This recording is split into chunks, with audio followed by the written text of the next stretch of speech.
গত এক দশক ধরে বন্ধ ছিল বগুড়ার ধুনট উপজেলা সদরের ঐতিহ্যবাহী ঝংকার সিনেমা হল।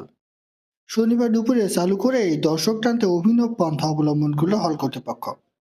100 টাকার টিকিট কাটলেই মিলছে এক প্যাকেট বিরিয়ানি একদম ফ্রি। জানা যায় 1984 সালে ঝংকার সিনেমা হলটি নির্মাণ করা হয়। ঈশা খানের মালিকানাধীন এই হলটি শুরুতে ভালো চললেও এক পর্যায়ে তা দর্শক শূন্যতার কারণে বন্ধ হয়ে যায়। বর্তমানে হলটিতে প্রদর্শিত হচ্ছে চিত্রনায়িকা পূজা চেরি ও নায়ক আদর আজাদ অভিনীত লিপস্টিক সিনেমা।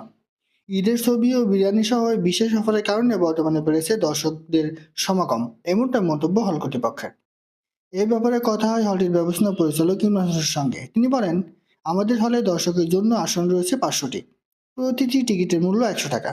বিশেষ অফারের প্রতিটি টিকিটের সঙ্গে প্রত্যেক দর্শকদের হাতে ফ্রি এক প্যাকেট বিরিয়ানি দেওয়া হচ্ছে।